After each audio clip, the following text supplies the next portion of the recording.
la pandemia. Por la pandemia. Claro, es que eso no hay que olvidarlo. Y para atender los reclamos de quienes en la pandemia produjeron el estallido No, Pero y social. fíjese se que el pedía presidente inversión Petro- social en ese momento, ¿no? Pero- Y esa plata, la inversión social que se pedía, Néstor, tocó prestarla. Y ahora hay que pagar esa plata. Y hay que pagarla como Estado. Quiere decir, padre, en la oposición todos la tenemos clara, hay que pedir plata. Cuando llegan a gobernar, hay que pagar las deudas. Pero Así ese que- pedacito de la historia se les olvidó, Néstor, porque de ese video que publica el presidente Petro, sí, hace el análisis, mira el espejo retrovisor, pero el gran diagnóstico que hacen es que es una acusación además grave, y es que el gobierno anterior, el gobierno del presidente Iván Duque, deliberadamente, que es como dice el doctor David Flores, dejó endeudado al gobierno del presidente Gustavo Petro. Estás escuchando Blue Radio. En una época que nos emociona, así suena la Navidad en Blue. Comenzó la Navidad, póngase en modo arbolito. Estamos hablando de Navidad. Hablemos precisamente de eso. No me digas que va a haber natilla. Wait, you Merry Christmas and Happy New Year. Feliz Navidad y próspero Año Nuevo les deseamos en Blue. ¿Qué fue lo que origina el accidente? La niña termina alcanzada por esa lámina de vidrio, la niña de apenas 5 años, nacionalidad ecuatoriana. Giovanni Quintero. Néstor, buenos días. A esta hora aún no hay un comunicado de Jeff, el local donde ayer a las 11:45 de la mañana murió una niña de 5 años, lo que hace que a esta hora este caso sea aún muy confuso. Ayer a las 11:45 Samantha Saray Álvarez, una niña ecuatoriana, se acercó a un local de esa popular tienda de ropa, ubicado en el segundo piso del centro comercial, y el vidrio le cayó encima. ¿Qué pasó? Sobre esta noticia, el centro comercial les pidió un comunicado que no da detalles de lo ocurrido y solo se limita a lamentar el hecho, a enviarle condolencias a la familia de la niña y a decir que investigan las causas del accidente. Abro comilla. Conscientes de la gravedad de este lamentable incidente, queremos asegurar a la comunidad que estamos colaborando de manera estrecha con las autoridades competentes para establecer lo ocurrido, dijo el centro comercial Gran Estación en un comunicado. El reporte entregado por la Secretaría de Salud de Bogotá indicó que la menor fue atendida por una unidad móvil y que, aunque realizaron las respectivas maniobras de reanimación, falleció en el sitio. Sobre este hecho hay dos versiones. La primera dice que la niña estaba jugando, tocó el vidrio y como estaba suelta, se le vino encima.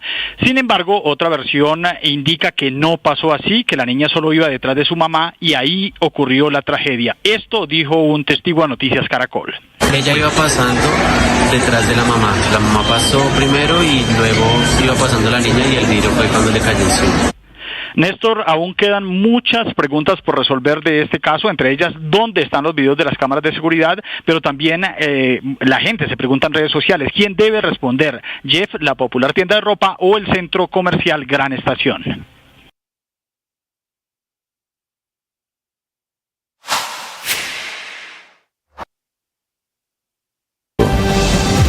8 de la mañana, 3 minutos. El gobierno del presidente Petro, su canciller Luis Gilberto Murillo, acaban de nombrar nuevo embajador en Tailandia, que es un país pequeño. Bueno, no es pequeño. Es un país lejano para los intereses de Colombia. Es un país muy importante en Asia. El nombrado es Daniel Mendoza. Daniel Mendoza es el abogado, el creador del concepto de la serie Matarife. ¿Usted se acuerda, Ricardo? Matarife. Sí, claro. En las batallas del petrismo contra el expresidente Álvaro Uribe, este fue el señor que creó una serie que intentaba hacer un documental, después rectificado, después una batalla judicial alrededor de Matarife. Matarife era el expresidente Álvaro Uribe. Sí, según él era el expresidente Uribe. Él perdió una batalla en la Corte Constitucional que emprendió precisamente el expresidente Uribe para limpiar su nombre, Néstor. Pero sin duda esa serie fue uno de los peldaños de la escalera que llevó a Gustavo Petro a la presidencia. El ambiente y la narrativa que había en el país en el momento en el que aparece Matarife lleva al punto hasta que los respetados, muy respetables jurados del premio India Catalina le hubieran entregado 2 galardones a Matarife, con base en una cantidad de imprecisiones, en una cantidad de mentiras. Una serie obviamente hecha desde el prejuicio termina siendo incluso galardonada. Eso le muestra a usted cuál era el ambiente en Colombia en el momento en el que Matarife surge. Eso es parte del contexto de la historia de lo que hoy estamos viviendo. Por otro lado, a ustedes que también la difamación, la calumnia, aquí hay sentencia de la Corte Constitucional. Y el gobierno le está pagando los favores recibidos a Daniel Mendoza. El mérito es ser de un enfermizo antiuribismo, y se lo premian esta mañana. Repito, acaba de ser nombrado el señor Mendoza como nuevo embajador de Colombia ante el Reino de Tailandia. Camila Carvajal. Sí, señor, y es una decisión que ha tomado el gobierno del presidente Gustavo Petro. Néstor, amanecemos con nuevo embajador de Colombia en Tailandia, Daniel Mendoza, un hombre de 50 años, cuyo nombre quizá para muchos colombianos no dice mucho si hablamos de el creador de Matarife, que es esa alusión de la que ustedes acaban de hablar, un hombre que además aspiró, recuerde usted, al Consejo de Bogotá por la lista del Pacto Histórico, pero se quemó. Finalmente no resultó electo y ahora pues ya se confirma para dónde va, cuál es el destino político de Daniel Mendoza Matarife. Con quien hemos hablado esta mañana, Néstor, dice que él tiene los cargos, o mejor, la experiencia para ser embajador, que él habla inglés, que habla francés, que lleva un año viviendo en Bangkok y que además pues está practicando y conociendo todo lo relacionado con el budismo, que por eso además sus conocimientos relacionados con esta cultura, él que es abogado, que es escritor, que además está al frente de esa serie de Matarife, el que había perdido ya una batalla. Recuerde que fue la Corte la que le ordenó rectificar los señalamientos que precisamente en Matarife, un genocida innombrable, como se llamaba esta serie, hizo contra el expresidente Álvaro Uribe. La Corte le ordenó rectificar los términos de paramilitar, asesino, corrupto y narcotraficante en una pelea que perdió Mendoza en noviembre de 2022. Ya esta decisión de que Daniel Mendoza sea embajador en Tailandia también la conoce Unidipro, el sindicato de la Cancillería colombiana, desde donde preparan un pronunciamiento porque no es un nombre que caiga muy bien, sobre todo entre los funcionarios de carrera, y podría, Néstor, ser el nuevo nombramiento en la Cancillería de un embajador, el que esté a punto de comenzar una polémica como la que en su momento generó Moisés Ninco Daza, nombrado embajador en México, o Sebastián Guanúmen en Chile, o incluso Camilo Romero en Argentina. Hoy el nombre es para el nuevo embajador de Tailandia, repetimos, Daniel Mendoza, el creador de Matarife. Gracias, Camila. ¿Yo me equivoco o este señor Mendoza tuvo algún problema en el Club El Nogal?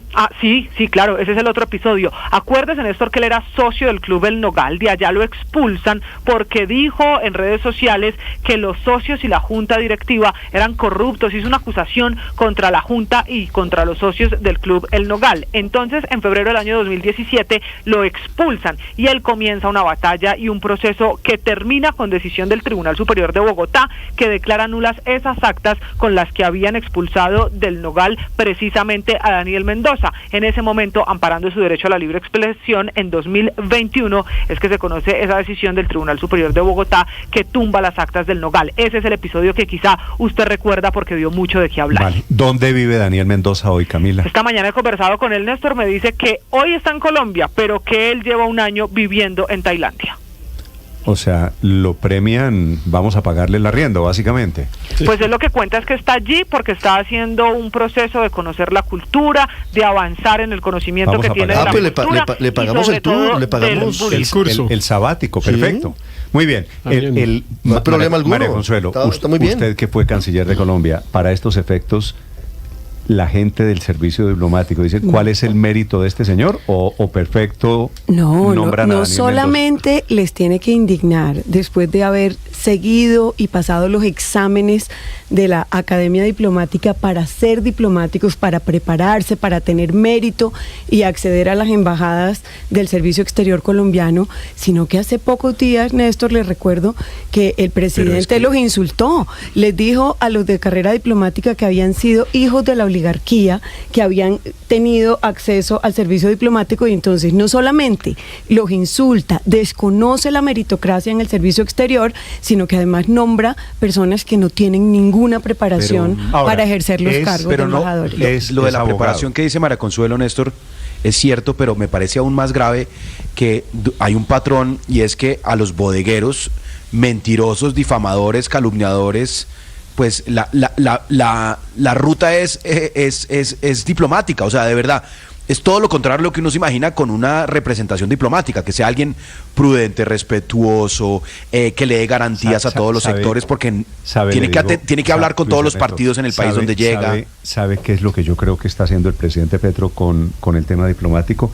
Le está haciendo un enorme daño a la izquierda en Colombia, como si para ser de izquierda hay que ser insultador profesional, hay que ser calumniador profesional. Calumniador, es que miren esto, los señores Guanúmen, uno puede estar de acuerdo o no con el presidente, Álvaro Uribe, puede tener afectos o no, pero no puede salir a mentir descaradamente como hacía este señor eso en es su serie Matarife. Néstor, eso no ocurre ni aquí ni en prácticamente en ninguna parte del mundo. Lo de Trump, lo de Trump, por ejemplo, nombrar el personaje que nombró, pues evidentemente muestra primero un desprecio por el país, pero segundo, pues sí, que va a pelear los cargos diplomáticos como lo está haciendo el presidente Petro en unas personas que usted pregunta cuál es el mérito, por qué están ahí. Y la respuesta, a mi modo de ver, es por militantes. Son militantes, militantes políticos, punto. Aurelio, amigos del presidente. Por odiadores profesionales. Aurelio, le leo como estos señores son tan activos en redes sociales. Entonces queda la huella de quiénes son en las redes sociales. Le voy a leer solamente un trino del nuevo embajador de Colombia en Tailandia. Si usted me quiere hacer un comentario sobre esta poesía que va a escuchar, Aurelio. El olor de tus tetas es la cocaína que acelera mi verga. Pero en todo caso, muy diplomático. Está muy bien. Esta es la altura. Y las fotos, ni le digo. Las que publica en redes sociales. Esta es la altura, pues lo estoy leyendo entre comillas. Yo creo que es vergonzoso le eso. suplico a los oyentes que perdonen. Y las fotos ilustran ese verso. Más o menos. Como tuve que pedir perdón cuando leí los insultos de quien hoy es ministro de Educación. Y entonces me da entre lástima, rabia, indignación, que esto es realmente la izquierda que tiene por mostrar Colombia, o esto, Aurelio, desafortunadamente, como me temo, le hace un daño inmenso. Izquierda no es esto, izquierda no es salir a insultar, izquierda no es decir el olor de tus... Es una vergüenza. Nada. Tailandia ya dio, me pregunto si Tailandia ya ha dado el beneplácito este es el a ese nombramiento. Aurelio, esta poesía que le acabo de recitar es el aprendiz de budista, ¿de acuerdo? Una burguesía lumpen, ¿no? Lumpen, eso se llama lumpen. Así se define como categoría de conducta. Pero, Néstor, yo estuve en Tailandia y quiero contarle una anécdota. A ver, señor. Cuando usted hace cola para migración, arriba hay un letrerito de esos electrónicos que dice "We", con un corazoncito, "the king". O sea, nosotros amamos al rey. Quiere decir que el que no se le arrodilla al rey. No, pero es perfecto. Entonces él está pintado para ese cargo, porque también claro, aquí hay... es perfecto, Mendoza para eso. Ese avisito hay que traerlo también a Colombia, más bien, Aurelio. Lo quiero ver presentándole credenciales al rey con esos versos que usted acaba de decir. No, esto realmente es una vergüenza, Néstor. Es una vergüenza para Pero además desconoce que la política exterior es una política de Estado. Uno no puede tener ese tipo de personas que son completamente difamadoras, injuriosas, polémicas, en un cargo en el que compromete a toda la nación colombiana, porque no es solamente al gobierno de turno, María Consuelo, es a todos, nos está comprometiendo lo que diga ese señor allá en Tailandia. Esto es lo que tenemos. Su abuela de pronto le decía, esto es lo que da la tierrita. Lo que da la tierrita, Néstor, es un premio a los ponchados políticamente, porque él se quemó, ¿no? Él fue candidato al Consejo de Bogotá y para sorpresa de muchos, o no, tal vez, un premio también a los machistas, porque basta revisarle la cuenta al señor para ver las referencias explícitas a la mujer.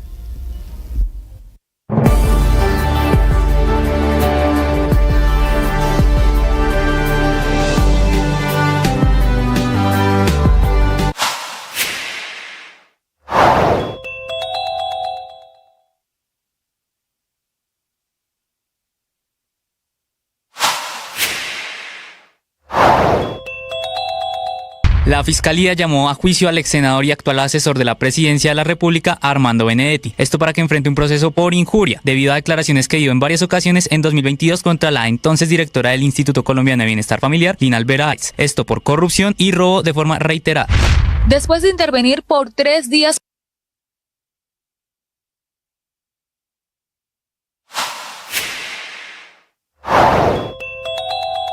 A rey muerto, rey puesto y a reforma tributaria hundida, plan B del gobierno. Pregunta que hoy ronda entre el gabinete de Gustavo Petro con todos los ministros a la espera de otro recorte en sus carteras para el 2025. Un tijeretazo adicional a los 28 billones de pesos que ya les guadañaron en días pasados para cuadrar las cuentas de este año y mochazo que nuevamente se tiene que repetir arrancando el año entrante por cuenta de un presupuesto que empieza cojo en 12 billones de pesos, de los cuales 10 querían recogerse en la hundida reforma tributaria, enterradísima bajo tierra, tras la negativa pues de las 4 comisiones económicas conjuntas, donde no funcionó ni el cambio de ministro de Hacienda, ni el cambio en los artículos de la ponencia, ni la reducción de 2 billones en el monto de recaudo, ni la presencia tampoco del ministro del Interior o del director del Departamento Nacional de Planeación, que durante toda la tarde estuvieron conversando con congresistas para intentar cambiar el sentido de algunos votos. Knockout del Congreso al gobierno, que queda tendido en la lona y que obliga al ministro de Hacienda a tener que sacar el decreto del presupuesto del año entrante, primero por 523 billones de pesos, pero luego y casi inmediatamente el 1 de enero a expedir otro decreto con un recorte por 12 billones de pesos, equivalente al 2% del monto total del presupuesto, pero al 15% del presupuesto de inversión por 82 billones, que es en últimas de donde va a salir la plata, toda vez que los 112 billones de deuda no se pueden tocar, ese es un gasto inflexible, y que los 327 billones de funcionamiento, es decir, de nómina y de burocracia, difícilmente se van a recortar, mucho menos en año preelectoral, que es precisamente una de las cosas que más le duele al gobierno de este hundimiento de su reforma tributaria. Un hundimiento que hoy tiene a varios ministros amenazando con cosas como un recorte en la plata para los subsidios de energía en los estratos 1, 2 y 3, y con el Departamento de Planeación Nacional diciendo que afectará el presupuesto de inversión en 26 sectores y 86 entidades del Estado.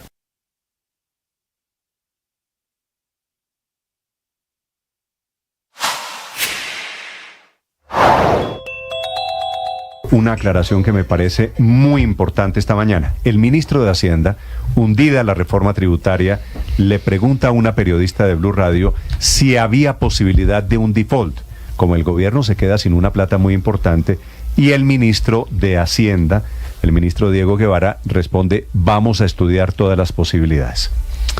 El ministro de Hacienda... Yo creo que fue una respuesta desafortunada, Néstor. En eso no habría ni que dudarlo, ni siquiera pensarlo, ni siquiera titubear. El ministro... debió haber dado una respuesta contundente. No, ante todo, pagar la deuda. Ante todo, pagar la deuda.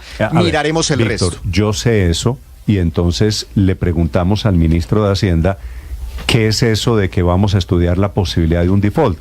No quiero imaginarme lo que significa semejante noticia en los mercados hoy, la posibilidad del incumplimiento.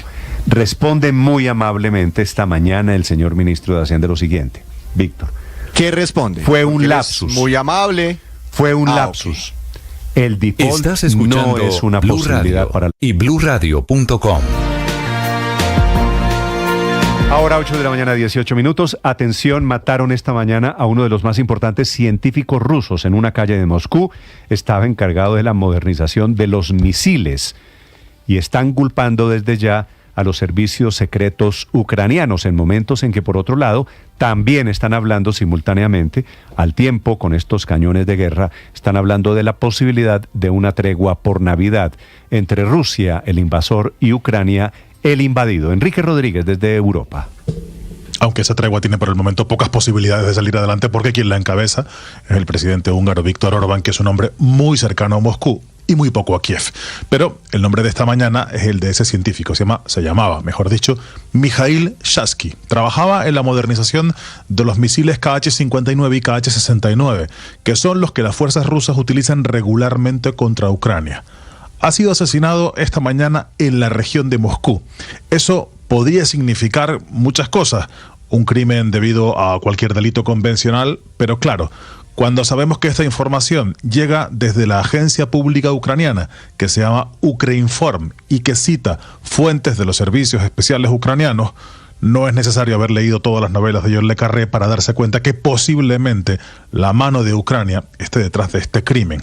La información sobre la liquidación de Shasky responde a la realidad dijo esa fuente de los servicios secretos a la agencia Ukreinform, confirmando así unas informaciones publicadas previamente por un canal de Telegram de Rusia que se llama Astra, que había informado de la muerte de un solo disparo del científico, e incluso había publicado una fotografía de su cadáver en el lugar del atentado. Además de trabajar en la mejora de los misiles de crucero que Rusia utiliza de forma masiva contra Ucrania, Shasky también estaría implicado en el desarrollo de nuevos drones para el ejército ruso, esos drones con los que periódicamente Moscú castiga posiciones de Ucrania, últimamente sobre todo las del sistema energético. No es la primera vez que se producen este tipo de crímenes. Múltiples personalidades rusas relacionadas con la agresión militar contra Ucrania han aparecido muertas en territorios de Ucrania ocupados por Rusia, o lo que es peor para la seguridad rusa, en la propia Federación Rusa, tras sufrir oscuros atentados a manos de desconocidos. Los servicios secretos ucranianos, como es este caso, han reivindicado de forma más o menos explícita solo algunas de esas acciones. La última, un coche bomba mató el pasado 9 de diciembre en la ciudad ocupada de Donetsk al que fuera jefe del campo ruso de prisioneros de guerra de Olievka. Más de 50 prisioneros de guerra ucranianos murieron en esa colonia penal en junio de 2022, en una explosión que las autoridades de Kiev atribuyen a una acción deliberada rusa. El pasado día 9, hace apenas 3 días, el que era responsable de ese campo también murió de manera misteriosa, Néstor. ¿Usted cree que la información entregada por Ucrania, Enrique, es la reivindicación del crimen del científico? Si no lo es, se le parece mucho. Porque evidentemente, como digo, esto había salido primero, hay un incesante flujo de información a través de canales de Telegram, muchas veces información buena, muchas veces información contaminada, pero que la agencia pública ucraniana cite fuertes de los servicios secretos para confirmar una muerte que se ha producido en territorio ruso, insisto, si no es una reivindicación, tiene toda la pinta de serlo, Néstor. Enrique, gracias. 8 de la mañana, 22 minutos. Están abriendo los mercados, Víctor, después del hundimiento de la reforma tributaria. ¿A la baja o a la alta?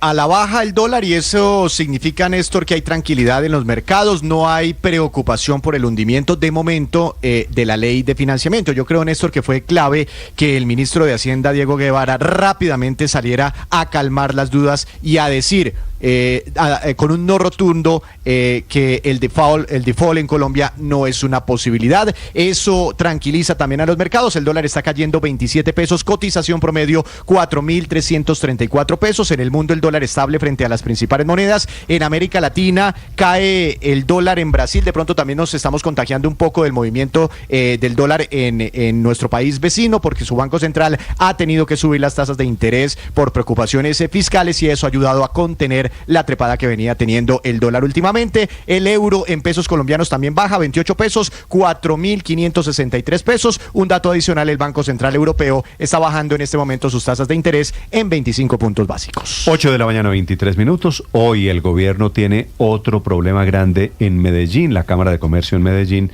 suspendió la inscripción del nuevo presidente de ISA. Se llama Jorge Andrés Carrillo. Recuerden ustedes, era el presidente de EPM. Quiere decir que es el presidente de ISA, pero no puede ser, paradójicamente, el representante legal de ISA, lo cual lo deja en una situación paradójica de brazos amarrados, de manos cruzadas, porque no puede firmar documentos, no puede firmar contratos. En Medellín, Héctor Santamaría. Pues Néstor, esta historia comenzó el pasado 29 de noviembre cuando se inscribió en el registro mercantil el acta 918 de la Junta Directiva de ISA, reunión llevada a cabo el pasado 15 de agosto donde se eligió por mayoría al señor Jorge Andrés Carrillo como presidente y representante legal de la empresa, pero basado en el Código de lo Contencioso Administrativo se presentó una apelación por parte de Julio César Yepes, quien actuó como accionista de Interconexión Eléctrica S.A., que interpuso el recurso de reposición sobre la designación de Carrillo como presidente de ISA. Según Yepes, el acta que se presentó habría incumplido con los requisitos mínimos exigidos por la Junta Directiva.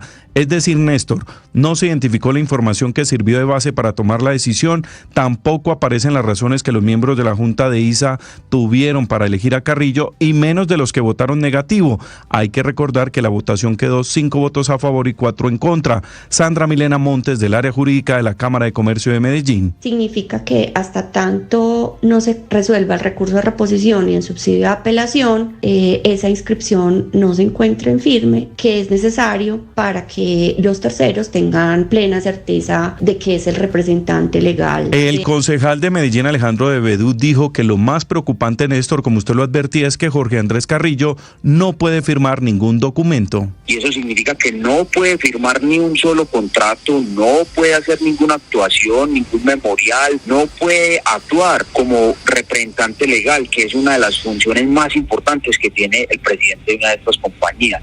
Simplemente está como presidente en el papel, elegido por una junta que no ha anexado nunca las actas. Mientras se resuelve, Néstor, en máximo 2 meses la apelación por parte de la Cámara de Comercio de Medellín, se dejó registrado a Jaime Melguizo como representante legal y presidente encargado ante los registros oficiales de ISA, Néstor. Estás escuchando Blue Radio. En una época que nos emociona, así suena la Navidad en Blue. Comenzó la Navidad, póngase en modo arbolito. Estamos hablando de Navidad. Hablemos precisamente de eso. No me digas You Merry Christmas and Happy New Year. Feliz Navidad y próspero Año Nuevo les deseamos en Blue.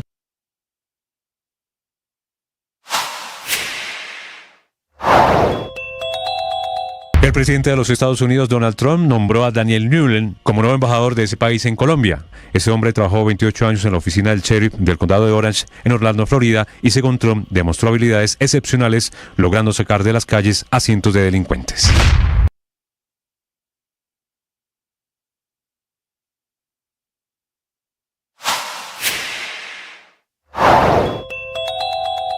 La Fiscalía llamó a juicio al ex senador y actual asesor de la Presidencia de la República, Armando Benedetti. Y a propósito, en Medellín, un tribunal le dio la razón al consorcio que construyó Hidroituango, que es CCC, que esa CCC, Ricardo, correspondía a Camargo Correa. Sí, consorcio Camargo. Con INSA y con Concreto. Sí, señor, son las tres. Camargo Correa, una C, la otra con INSA y con Concreto. Socios colombianos. Ituango. Y Ituango. Socios colombianos y socios brasileños, Néstor, alrededor de la construcción de Hidroituango. Y a raíz de esta noticia se dispararon un 27% de todas estas empresas. La que negocia sus acciones en bolsa es con Concreto. 27% en la Bolsa de Valores de Colombia. Víctor, en su momento esto había generado un manto de dudas sobre el futuro de la compañía, desde etcétera. el año 2018, cuando el daño reputacional. La emergencia en Hidroituango, han pasado 6 años en donde quedaron graduados como o ineptos o corruptos por quien era entonces alcalde de Medellín. Pero los efectos económicos ya habían pasado, ¿no? Digo porque las aseguradoras habían cubierto. Me imagino que ahora las aseguradoras van a reclamar porque pagaron una cosa que pues no han debido pagar. Yo creo que se pagaron más de 3.6 billones de pesos. Porque pagaron... ¿De seguro? Claro, pagaron con base en que ellos estaban respaldando la actuación pues de estos contratistas. Con base en el fallo de la Contraloría, ¿no? Que era, bueno, la Contraloría había fallado, las aseguradoras entraron pues a cubrir lo que les correspondía, pero si ahora el tribunal dice que el daño no lo produjeron sus aseguradas, pues yo me imagino que las compañías aseguradoras van a pedir van a querer. ¿Sabe cuánto fue? 4.3 billones de pesos. Sí, eso mal contados, mil millones de dólares hoy a plata del día. Esta determinación de un tribunal de arbitramiento pone fin a un larguísimo proceso judicial en donde quedó cuestionado siempre en entredicho la participación del consorcio en esos hechos tan controvertidos de la contingencia en Hidroituango. Santiago García es el representante legal del consorcio. Doctor García, buenos días. Muy buenos días, Néstor. Un saludo para todos los compañeros en la mesa y para la audiencia. Para ustedes, doctor García, que están en la picota pública o estaban en la picota pública durante estos 6 años, este fallo del tribunal arbitral, ¿qué significa? Néstor, para nosotros esto es un fallo trascendental, puesto que desafortunadamente fuimos víctimas de una narrativa en donde pues se nos acusaba de actos inclusive dolosos en materia de la construcción de ese túnel que colapsó y pues haber podido desarrollar un proceso con todo el rigor técnico y jurídico con que se llevan estos tribunales de arbitraje internacional y que donde se pudieron allegar todas las pruebas de parte y parte, que un tribunal de estos concluya pues que efectivamente no tuvimos la responsabilidad. Para nosotros es una noticia supremamente importante, nos llena de orgullo, nos llena de satisfacción que toda la comunidad sepa que efectivamente jamás corrimos, digamos, la línea ética y que siempre cumplimos con todos los estándares en la construcción. Doctor García, sacada de la ecuación la responsabilidad de los constructores, ¿de quién fue la culpa de la emergencia o lo que llamaron ustedes en su momento la contingencia en Hidroituango? Néstor, realmente tengo que ser franco, me excusarán ustedes, pero en materia de esos tribunales hay unas cláusulas de confidencialidad sobre las que uno no puede entrar en los detalles. Y nosotros pues no quisiéramos romper tal condición. Para nosotros es muy importante que haya quedado demostrado, primero que todo, que nunca jamás se llegaron pruebas en materia de materiales de baja calidad o cosas de ese tipo. Y segundo, que en un asunto de tal profundidad pues haya determinado el tribunal, después de análisis con expertos internacionales, peritos, etcétera, pues que nosotros no tuvimos la responsabilidad de lo que pasó. Se ha conocido, digamos, o se ha filtrado algunas líneas del laudo, y allí pues se puede evidenciar, digamos, que nosotros no éramos responsables por la idoneidad de los diseños y otras cosas. Doctor García, porque entre otras cosas Daniel Quintero está diciendo, el laudo dice que no fue culpa de los contratistas, sino de funcionarios directivos de EPM que cambiaron los diseños, bajaron la calidad de los materiales y dejaron caer la presa. ¿Eso es cierto? No, señor, eso no es cierto, eso no lo dice el laudo. ¿Y por qué el alcalde Quintero está escribiendo eso? Yo no sabría decirle eso. No, yo sé que lo del rigor y lo de la verdad no es lo de él, pues lo del alcalde Quintero, pero hay algo que permita suponer que la responsabilidad, si no fue de los constructores, fue del contratista. Discúlpeme, ¿de cuál contratista? De EPM. Es decir, digamos que en el análisis que se hace en el tribunal, las partes éramos solo dos, empresas públicas, nuestro contratante y nosotros como contratistas, ¿cierto? Sí. Y en ese orden de ideas lo que se concluye es que nosotros como contratistas no tuvimos la responsabilidad sobre lo que pasó. Y eso es, digamos, básicamente lo que concluye el tribunal. Pero usted, discúlpeme la insistencia, ¿por qué hay un acuerdo de confidencialidad sobre el verdadero responsable de la emergencia? No, discúlpeme, yo no fui suficientemente claro, Néstor. El acuerdo de confidencialidad es sobre el laudo mismo. Sí, sobre todo lo contenido en el laudo y las decisiones que allí se toman. De ninguna manera sobre ese punto en particular. Lo que yo no quisiera es como entrar en los detalles del laudo y usted me excusará. Claro, pero doctor García, entendiendo la confidencialidad que compromete a las partes, la opinión pública sí debería tener la posibilidad de conocer qué pasó, de quién es la responsabilidad, si hubo responsabilidad por la emergencia de Hidroituango.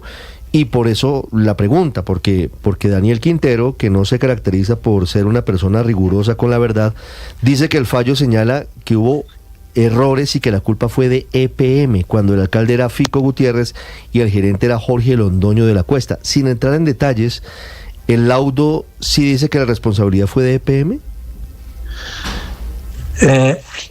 El laudo realmente dice que la responsabilidad de la idoneidad de los diseños era de EPM para con nosotros en nuestra relación contractual. Hasta allí puedo yo, digamos, mencionarle. Lo que sí le puedo afirmar es que de ninguna manera el laudo señala ni a funcionarios, ni mucho menos de empresas públicas de Medellín. Vale. Doctor García, ¿qué pasa con los seguros? Que ya fueron pagados. ¿Esto cambia el rumbo de los seguros o la actitud de las aseguradoras? No, para nada, para nada. Digamos que los únicos actos que exculparían el pago de los seguros es el dolo y la culpa grave. La ausencia de estos dos elementos hace que el hecho que se presentó sea uno de esos riesgos cubiertos por la póliza y por lo tanto eso no tiene ninguna discusión. Sí. Es decir, ¿ya la plata que giraron las aseguradoras ya no la van a recuperar? Así es. Pues las aseguradoras no. ¿Y las aseguradoras no habían girado esa plata sobre la base de que la responsabilidad efectivamente caía en los constructores? No, realmente esto es como el seguro en un carro.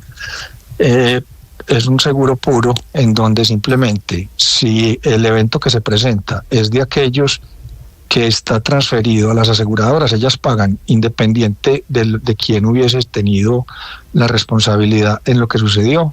Insisto, siempre y cuando no hubiere dolo o culpa grave en el hecho. Sí, de todas maneras, el daño para las firmas constructoras Camargo Correa con Concreto y con INSA Ramón H. está hecho y es un daño reputacional que por lo demás le pega al principal activo y el más valioso que es la credibilidad y el buen nombre. ¿Qué sigue? ¿Vienen nuevas demandas por parte de ustedes, de los constructores? Mire, estas compañías que tienen más de 50 años en el mercado realmente han hecho todos los días un nombre con base en el cumplimiento, en la ética y en la responsabilidad. Para nosotros este es un hito supremamente importante para ratificarle a toda la ciudadanía que somos de confiar y que las cosas con nosotros nunca pasan por esas líneas de comportamiento de las que se nos acusaba. Ojalá eso se pudiera reparar. Nosotros realmente frente a quienes en un momento determinado actuaron contra, digamos, difamándonos e incurriendo en injurias, se instauraron oportunamente las denuncias penales y estas están en curso en la Fiscalía. Doctor García, una pregunta final. ¿Por qué dicen en las comunicaciones alrededor de esta decisión que este es un tribunal arbitral internacional? ¿Qué tiene de internacional si nace y son árbitros de la Cámara de Comercio de Medellín? Néstor, en el marco de estos contratos en donde hay firmas internacionales y se pactan cláusulas para dirimir las controversias en arbitrajes, hay una normatividad de arbitraje internacional que le es aplicable cuando hay de por medio firmas internacionales. Entonces, es la normatividad de arbitraje internacional la que se aplica. Eso no significa que los árbitros tengan que ser extranjeros, etcétera, o que no pueda tener sede en Colombia. Esto realmente es, pues ahora que usted me toca el tema, es importante que sepa que estos árbitros que se nombraron no son árbitros exclusivamente de la Cámara de Comercio de Medellín, son árbitros que operan de manera internacional, reconocidos juristas que nombramos de común acuerdo en el 2021 con Empresas Públicas de Medellín. Sí. ¿EPM era su contraparte? ¿Ganan ustedes los constructores y pierde EPM? Así es. Sí. ¿Y EPM aspiraba a ganar en este tribunal cuánto? Ustedes se salvaron básicamente de la quiebra. Néstor, inclusive dentro de las cosas es que en este proceso no se presentó una demanda de reconvención por parte de Empresas Públicas de Medellín, de manera que ellos no tenían aspiraciones en materia económica en este proceso. Entonces querían simplemente que quedara la constancia para la historia de que la culpa fue de los constructores. Así es. Eso quiere decir, era una batalla de carácter eminentemente político. Pues realmente habría que recordar que nosotros... daños colaterales, porque si hubiera sido así, ustedes pagan un precio inmenso en su labor diaria. No, clarísimo, Néstor. Y habría que recordar que es que cuando en el 2020, en agosto del 2020, nos inician el proceso de la demanda contra nosotros, la famosa demanda de los 9,9 billones de pesos que hace renunciar en su momento a la Junta de PM, etcétera. Nosotros lo que hicimos fue que el acuerdo que teníamos firmado en el contrato implicaba que esas diferencias las tendríamos que dirimir no en la justicia ordinaria, en la justicia contenciosa administrativa, sino ante un tribunal. Y lo que le hicimos fue convocar el tribunal para que efectivamente se pronunciara exactamente sobre las mismas pretensiones que tenía Empresas Públicas de Medellín contra nosotros en la otra demanda, para que de una vez por todas se resolviera si efectivamente tuvimos o no tuvimos responsabilidad en lo que pasó. Por lo tanto, llegar hoy a esa conclusión para nosotros es trascendental. Digamos que estas compañías muy difícilmente pueden operar con un lastre de semejante magnitud, de modo que es muy satisfactorio para nosotros, y como usted menciona, así nos estamos jugando prácticamente el todo por el todo. Sí, esto era quedar como los constructores que hicieron mal Hidroituango. Por otro lado, como ganaron, hay que decirlo también, es un triunfo de ustedes y de la ingeniería colombiana, que es la verdad muy impresionante la obra de Hidroituango, en donde he tenido la oportunidad de estar. Doctor García, gracias por acompañarnos esta mañana. A ustedes por esta oportunidad. Quiero enviar un saludo muy especial a todos los funcionarios que trabajaron con nosotros en ese proyecto, que fueron capaces de hacerlo realidad, de salvarlo en unos momentos que nos impuso esa contingencia inéditos, y que es motivo de que se llenen de orgullo de que todo lo que hicimos lo hicimos muy bien. Son las 8 de la mañana, 40 minutos, y tiene razón al final también de ellos, de los constructores, de la gente que se arriesgó y que trabajó allí, de ellos también es este triunfo. Gracias, doctor García. A ustedes muchas gracias. Del consorcio CCC y Tuango son los ganadores de este fallo arbitral internacional con el que se cierra la polémica de Hidroituango. Estás escuchando Blue Radio. En una época que nos emociona, así suena la Navidad en Blue. Comenzó la Navidad, póngase en modo arbolito. Estamos hablando de Navidad, hablemos precisamente de eso. No me digas You come Merry Christmas and Happy New Year. Feliz Navidad y próspero año nuevo les deseamos en Blue.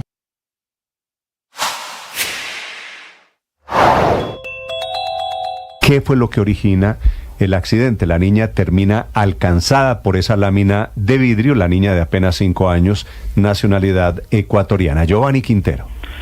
Néstor, buenos días. A esta hora aún no hay un comunicado de Jeff, el local donde ayer a las 11:45 de la mañana murió una niña de 5 años, lo que hace que a esta hora este caso sea aún muy confuso. Ayer a las 11:45 Samantha Saray Álvarez, una niña ecuatoriana, se acercó a un local de esa popular tienda de ropa ubicado en el segundo piso del centro comercial y el vidrio le cayó encima. ¿Qué pasó? Sobre esta noticia el centro comercial les pidió un comunicado que no da detalles de lo ocurrido y solo se limita a lamentar el hecho, a enviarle condolencias a la familia de la niña y a decir que investigan las causas del accidente. Abro comilla. Conscientes de la gravedad de este lamentable incidente, queremos asegurar a la comunidad que estamos colaborando de manera estrecha con las autoridades. 8:42. Vaya pensando, padre, en el personaje del año en Colombia. La revista Time, no es tan fácil. La revista Time Falcao, ¿no? Acaba de elegir... sin ironías, ¿no? La revista sin sarcasmos. La revista Time acaba de elegir, pero ¿cómo se le ocurre? No, es puro sarcasmo, Néstor. Era empezando a pensar. Es el pensamiento voltairiano en el señor. Empiece a pensar, bueno, vamos. Es Voltaire. Donald Trump acaba de ser elegido en Estados Unidos como el personaje del año, obviamente, sin duda, ¿no? Su resurrección política, después de que estaba literalmente en la cárcel, sepultado a punto de cárcel. Es el personaje de la... Deme un nombre de un personaje del año en Colombia. Ya lo déjeme pensar. Y vamos haciendo la lista de personajes del año en nuestro país. La selección... 8:43 minutos, no vale Falcao. Desde Washington, Juan Camilo Merlano. Néstor, ya se había anticipado y hace unos minutos fue confirmado. Donald Trump, personaje del año para la revista Time, que está publicando su portada de esta última edición. Una portada que nuestros usuarios en YouTube pueden ver a esta hora a través de nuestra señal. Se ve en ella el presidente electo de los Estados Unidos, un fondo blanco, corbata roja, traje azul oscuro como es habitual y una expresión seria con sus brazos ligeramente cruzados.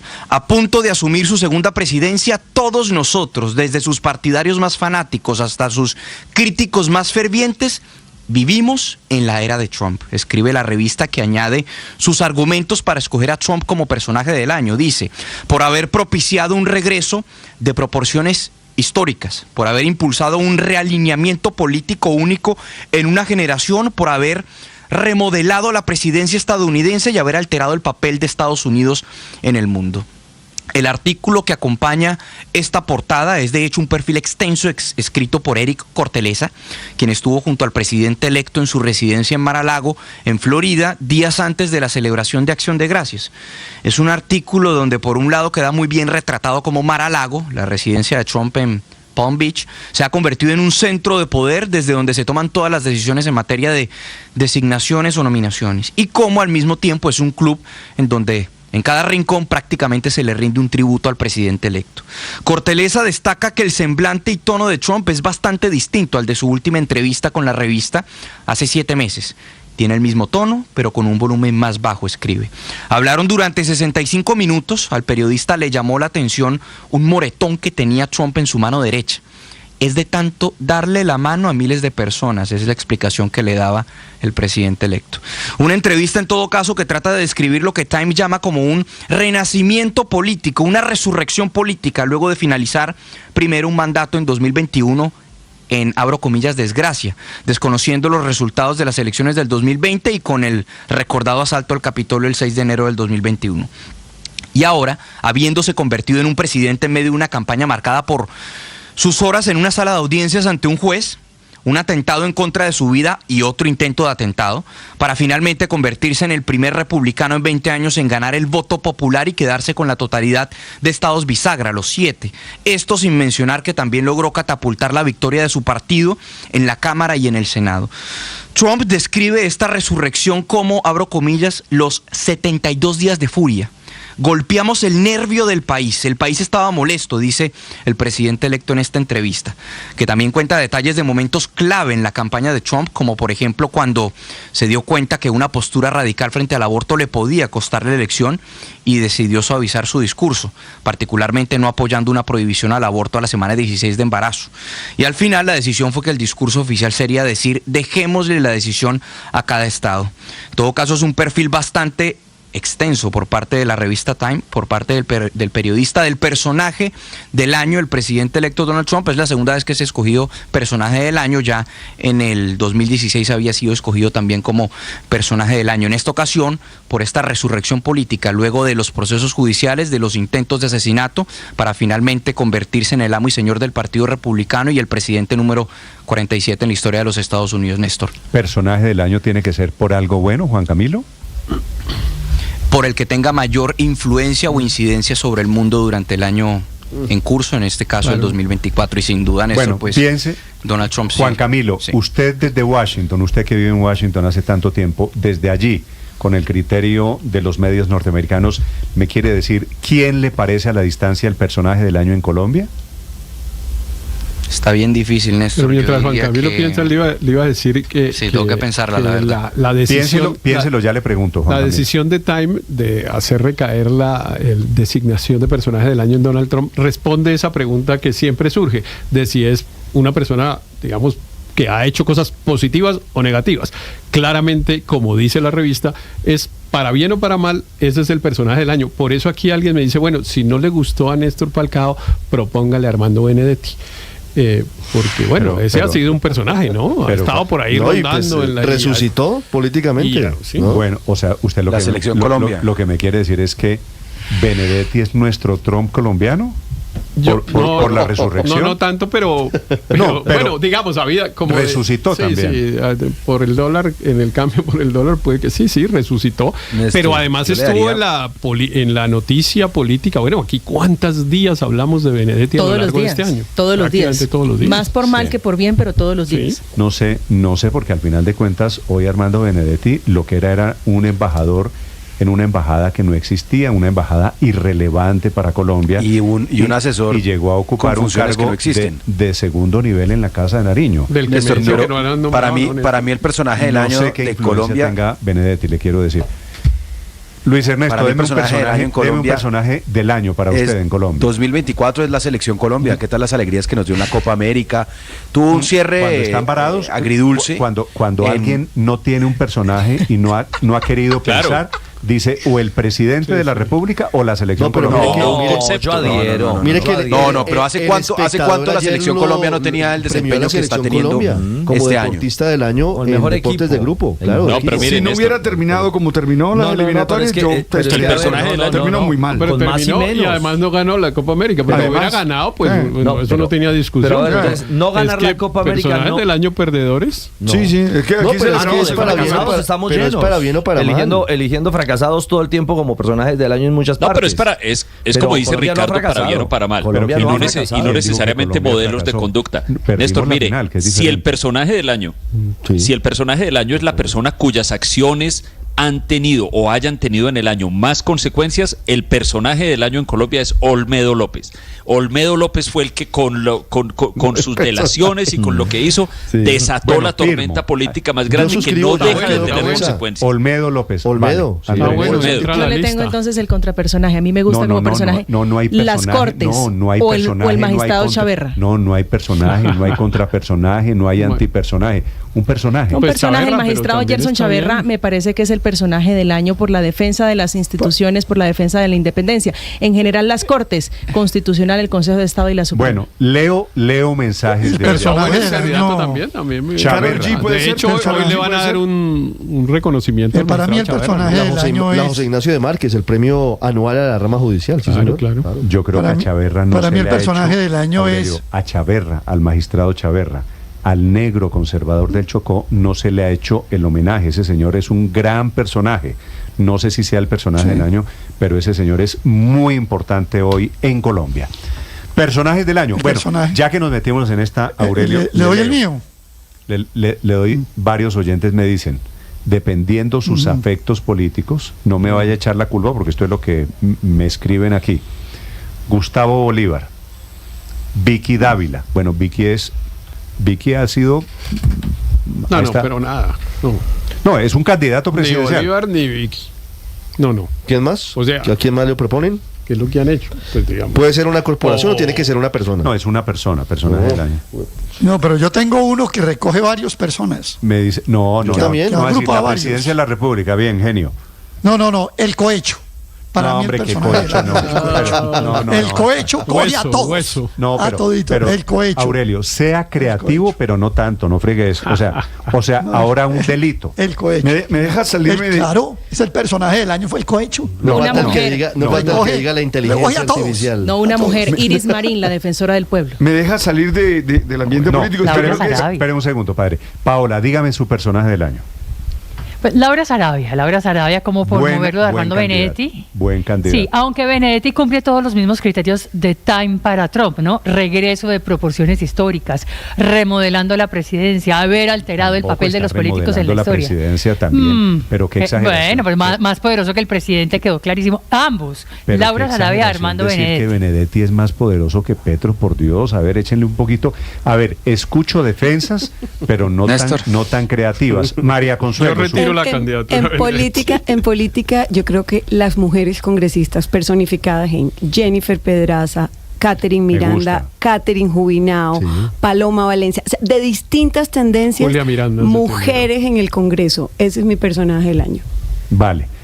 ¿Quién estaba? Daniel, ¿quién es su personaje? Néstor, yo me quedo con el que planteaba Andrés, la corrupción, y Olmedo López representándola. Pero intenten no desatando. Repetir. No, pero no, es que yo tenía lo único peor que decirle Snyder Pinillo. Lo único peor que decir la selección Colombia es decir, yo estoy de acuerdo con mi compañero. Sí, yo también. Yo tengo un personaje que, como es en contexto para bien o para mal, con sus luces y sus sombras. ¿Creativo? Ahora va a salir con el Polilla Silva. La ministra de Ambiente, Susana Muhammad.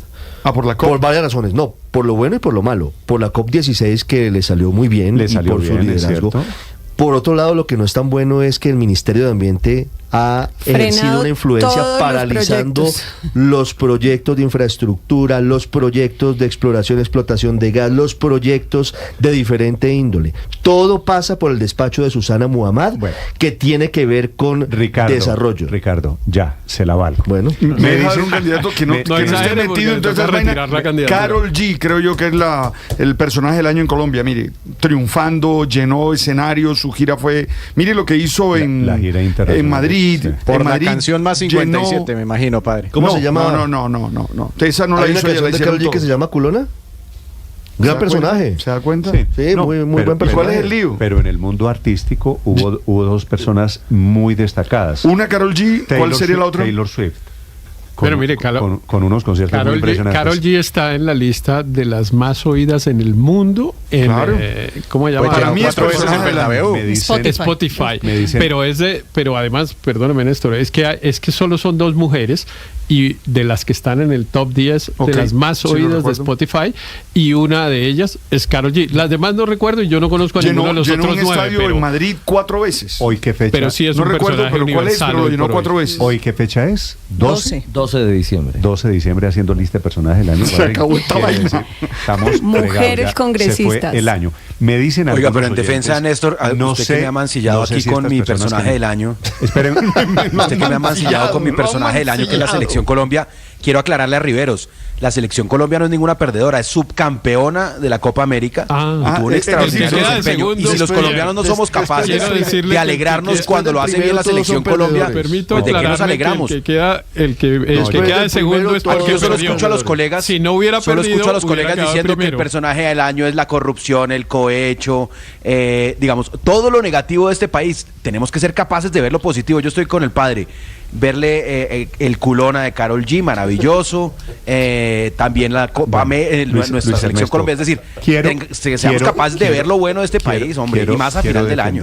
Luis Ernesto, quiero defenderlo a usted en una cosa: ser segundo en la Copa América no es ser un perdedor. No, pero claro que sí. No, es ser segundo. Ser segundo. No. Es ser el primer perdedor. Después del primero todos son perdedores. El primer perdedor. Eso lo que quiere decir es que ustedes nunca se han subido en una patineta. Ustedes no tienen la menor idea del sacrificio. Es que es competir, graduar de loser. No sé que no es lo mismo el segundo que el último, pero usted le pone una L de loser a los que van a la final de la Copa América, que perdieron jugando con Argentina. Un gran esfuerzo, muy destacados, pero perdieron. Podemos darle la medalla del compañerismo, de orden y aseo, pero no ganaron. Disfrutamos mucho y le hicimos mucho, pero perdieron. Hagamos otro listado de los segundos mejores personajes. Claro. Pero mi personaje del año es otro que nunca ha jugado un partido de banquitas. Todos los que dicen que ser segundo es perdedor es que fácil patear, no han hecho absolutamente, no le han ganado a nadie ustedes. Bueno, y de allá acá cómo nos ha ido. Entonces analicémoslo. De allá acá cómo le ha ido a la Selección Colombia. ¿Qué tal? No nos metamos en eso. Pero Néstor, mi personaje del año, el Banco de la República, no se ha dejado presionar. Pero es una corporación, no se vale. No se vale. No se vale tampoco. Ese y el cohecho se va a dañar la sección. Compite con la Selección Colombia esos tres. Me quedo con el cohecho. Álvaro, su personaje del año. Yo creo que los nombres que han dado muestran que hay como una especie de vacío de liderazgo. Yo creo que la explicación es que ese era el objetivo de Petro, petrificar a todo el mundo para que se volviera un muro de lamentos en su contra, entonces todos se desdibujan, ahí todo el mundo pierde el liderazgo, dentro de su equipo tampoco. Yo creo que ¿Quién es su personaje del año, Álvaro? el único nombre que más o menos resuena es el que dio Ricardo, Susana Muhammad, porque sí representa un nuevo liderazgo político, por su Susana tema. Muhammad, pero sin repetir. ¿Qué tiene que ver el editorial sobre la oposición con Susana Muhammad? Que es de los pocos personajes que uno ve que sí han salido a flote. Y representa una nueva generación con toda la visión del tema ambiental. Va a ser candidata presidencial, ¿no? Muy probablemente. Yo creo sí, pero del lado de Petro. Pero del otro lado está diezmado todo, ¿no? Ahí no hay liderazgos porque todos dicen lo mismo. Quejarse de Petro no es liderazgo. Pero yo, a propósito del comentario de Álvaro, es que me parece importante porque yo creo que nosotros, todos los que nos sentamos aquí a conversar todos los días, tenemos una distorsión, que es que creemos que los liderazgos solo son políticos. Y entonces, no, es que hay un vacío de liderazgo porque no hay unos políticos destacados y no hay una gran lumbre de... No, por ejemplo, me sumo a lo de Karol G y unas cosas, o sea, Karol G es un personaje universal y se graduó de personaje universal en este año. Está en el Olimpo. Y claro que es de una categoría distinta Susana Muhammad, que es una ministra a la que yo admiro, digamos, me parece que ha sido una buena ministra. Vaya más allá, le recomiendo que vea la lista de líderes que hace 100 líderes en Colombia, que hace el periódico El País. Hay gente que no conozco, ¿sabe? Aquí estamos llenos de líderes. Entonces Álvaro dice, aquí hay una ausencia de liderazgo. Claro, ausencia de liderazgo es una manera de decir los que opinan diferente a mí. Yo creo que una ausencia de liderazgo político sí puede existir. Pues hay un recambio, hay claramente un recambio generacional, yo diría, en el tema político. Evidentemente, las mujeres que menciona María Consuelo, por ejemplo, son extraordinarias. Extraordinarias congresistas. El país pone, Néstor, líderes valientes Andy hoy Weiss, en Colombia. gran director de cine, Ángel Barajas, ni más ni menos. Claro. Ángel Barajas llama la atención. Entonces ser segundo en los Olímpicos es está ser un Laura perdedor. Mora en esa lista. No tiene toda la fuerza que tuvo, no tiene todo el acompañamiento que tuvo la selección Colombia. ¿Sabes por qué es importante Ángel Barajas? Porque mire, un deporte que normalmente no aparece en los periódicos. No, padre. Mire, un señor David Alonso Ricardo, se nos estaba escapando. El campeón de Ricardo tiene razón, de motos. Claro. Si a usted le parece que la selección Colombia es perdedora porque fue subcampeona. No, yo no dije que fue perdedora. Yo dije. Entonces Ángel Barajas no, claro, que yo le contesto la pregunta. No, es que yo no dije que fuera perdedora, pero yo no quedé satisfecho. Doris Salcedo. Yo sí dije, pero yo le contesto la pregunta, porque Ángel Barajas en los próximos Olímpicos se va a ganar la medalla de oro. Es que es el momento. La selección Colombia tenía la posibilidad de ganar la Copa América esta vez y perdió. Y perdió. En cambio de Ángel Barajas nadie estaba esperando que ganara la medalla de oro. Todo lo que tiene la selección Colombia y todo lo que tiene Juana Francisca Llano de Suramericana. Les voy a pedir a todos, muy respetuosamente, padre, Ospina. Señor. Ospina está que dice que la América de Cali. Rivero, Forero. Martín von Hildebrand. De a uno. Si no, me van a obligar. Néstor, sobre ese tema. Cerrar micrófonos aquí. Nayib Neme. Les pido el favor. Sobre esos 100 mejores líderes. De a uno, señor Álvaro. Yo lo que decía es que hay una falta de grandes líderes, no por visión ideológica, como usted dice, sino porque es evidente. Dije que con base en lo que estaban proponiendo. A contrario sensu, como dicen los abogados, esos 100 líderes que muestra el periódico El País,